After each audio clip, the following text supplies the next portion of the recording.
Let me ask you something. Have you ever looked at your bank account and thought, where did all my money go? You didn't buy a mansion, you didn't buy a Lamborghini, you just lived a normal month. Groceries, subscriptions, maybe a new phone, dinner with friends, a couple Amazon packages, and yet somehow your account looks like it just survived a natural disaster. Look, most people assume being broke is caused by big financial mistakes, huge debt, bad investments, or losing money in the stock market. But here's the thing.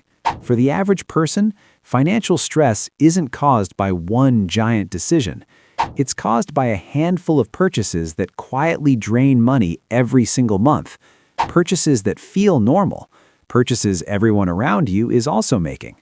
Purchases that seem harmless, but compound into tens of thousands of dollars over time. Today, we're going to break down 9 purchases that keep the average American broke. And more importantly, we're going to look at the math and psychology behind them, because once you see the numbers, you can never unsee them. My name's Zach, and I spend way too much time thinking about how small financial decisions compound over time. If you're someone who feels like you're working hard, but your money never seems to go anywhere, make sure to hit the subscribe button and give this video a thumbs up if this helps you out, because this channel is all about understanding the math and psychology of money in a way that actually makes sense. All right, let's start with purchase number 1, and this one might surprise you. 1. Constantly upgrading your car. Look, cars are not the problem, but constantly upgrading them is. According to Experience Automotive Finance Report, the average new car payment in the United States is now around $730 per month. Let that sink in for a second. $730. Now, here's where it gets really interesting. The average car loan lasts about 6 years. That means over the life of the loan, you're paying roughly $730 times 72 months equals $52,560 for a depreciating asset. And here's what most people don't realize. Cars lose around 20 to 30% of their value in the first year alone, which means the moment you drive it off the lot, thousands of dollars instantly disappear. Now, you might be thinking, okay, Leo, but I need a car. Of course you do. But the issue isn't owning a car. The issue is treating cars like lifestyle upgrades instead of transportation tools.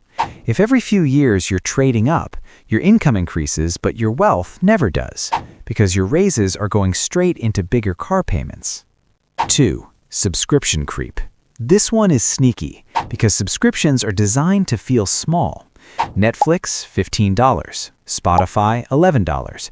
Gym membership, $40. Cloud storage, $10. Software tools, $25. Individually, none of these feel like a big deal. But here's the thing. A study by C+R Research found that the average American underestimates their subscription spending by over $100 per month, meaning people think they're spending about $80 when they're actually spending closer to $200 to $250. Now let's do the math. $200 per month. That's $2,400 per year. Invested at a modest 8% annual return over 30 years, that's about $300,000 for streaming services. This is where it gets really interesting. Subscriptions don't hurt because they're expensive. They hurt because they're invisible. You don't feel the money leaving, which means you never question it. Number 3, buying a new phone every year. The average flagship smartphone now costs about $1,000 to $1,300, but most people don't pay that up front. They finance it through their phone carrier, which psychologically makes it feel like only $35 a month. But here's the thing. Phones have now become 2-year luxury cycles, meaning people replace them constantly. Let's say someone upgrades every 2 years for 30 years. $1,200 times 15 phones equals $18,000. But again, that's not the real cost. Invest that money instead at 8% over 30 years, and you're looking at around $120,000 for marginally better cameras. Number 4, DoorDash and food delivery. This one hurts because food delivery is incredibly convenient, but convenience is expensive. The average food delivery order includes a delivery fee, a service fee, a driver tip, and higher menu prices, meaning a $12 meal often becomes $22 to $25. Now imagine someone orders delivery 3 times a week. $25 times 3 equals $75 per week. That's $3,900 per year. But again, here's the compounding effect. Invest $3,900 per year for 30 years at 8%. You end up with roughly $480,000, $500,000 in delivery fees. Look, nobody is saying never order food, but most people underestimate how often they're doing it. 5. Buying stuff to impress people. This is where psychology really starts to take over, because humans are deeply social creatures. We care about status signals. Clothes, shoes, luxury brands, expensive watches. But here's what most people don't realize. Most status purchases aren't made for other people. They're made to avoid feeling behind. It's called relative status anxiety. If everyone around you upgrades, you feel pressure to upgrade too, even if it makes no financial sense. The result? Lifestyle inflation. You make more money, but you spend more money trying to match the lifestyle around you, and your net worth barely moves. 6. Expensive apartments you can't actually afford. Housing is usually the biggest expense people have, and it's also the easiest place to overspend. Financial planners often recommend keeping housing around 30% of your income, but in many cities, people are spending 40 to 50% or more. Now, you might be thinking, well, Leo, rent is just expensive right now. That's true, but the real issue is something else. When people get raises, they upgrade their apartment immediately. Better neighborhood, bigger place, better building, which means their biggest expense expands to match their income, and the extra money they could have invested, it disappears into rent. 8. Financing everything. This one has quietly become normal. Phones are financed, furniture is financed, electronics are financed, even vacations are financed. And companies love this, because financing hides the true cost of purchases. Instead of asking, "Can I afford $2,000?"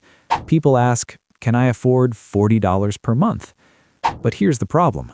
When everything becomes a monthly payment, your entire income becomes pre-committed. You're not buying things, you're buying obligations. 9. Lottery thinking. This one is subtle but powerful. Many people approach money with lottery thinking. They assume some big financial event will eventually save them.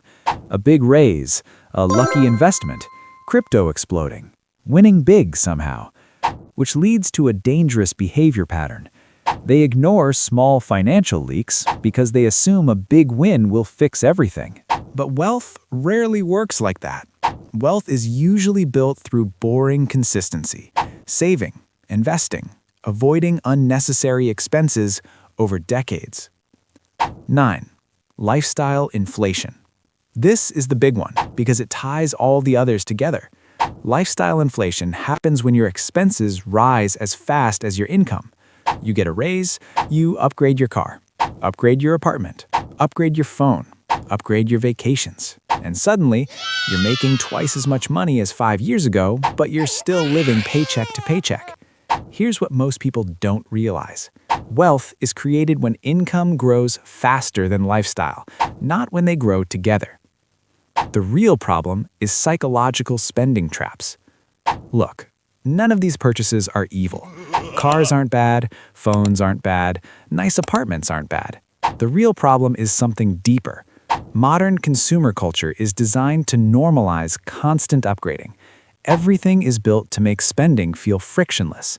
One click, one tap, one monthly payment, and suddenly you're locked into years of financial commitments. The system doesn't make money when you're financially stable. It makes money when you're financially busy. What to do instead? Now, the goal here is not to become extremely cheap. That's not the point. The goal is to become intentional. Here are 3 simple rules that can completely change your financial trajectory. Rule 1. Delay upgrades. When you want to upgrade something, wait 30 days. If you still want it after that, then consider it. You'll be shocked how often the urge disappears. Rule 2. Invest before spending. Before upgrading your lifestyle, increase your investments first. When income increases, invest half, spend half. This creates automatic wealth growth. Rule 3. Track your real spending. Most people are terrible at estimating their expenses. Look at your last 3 months of spending. Categorize everything and identify where money is actually going, because awareness alone often fixes the problem. The big takeaway. Look, financial success is often portrayed as something complicated. Complex investing strategies, secret stock picks, crypto timing. But in reality, most wealth is built by avoiding a few extremely common financial traps. The traps that slowly drain money from millions of people every year. The small purchases, the monthly obligations, the lifestyle upgrades. Because money compounds, but so do financial habits. And the habits you build today quietly shape your financial future for decades. Final thoughts. If you take nothing else away from this video, remember this. Being broke usually isn't about how much you make. It's about how many financial leaks you allow to exist. Fix a few of them, and your entire financial trajectory can change. If you found this helpful, make sure to subscribe to the channel because we talk about the math and psychology of money in a way that actually makes sense. And if you made it this far in the video, comment the word compound so I know you're someone thinking about your financial future long term. And as always, thanks for watching.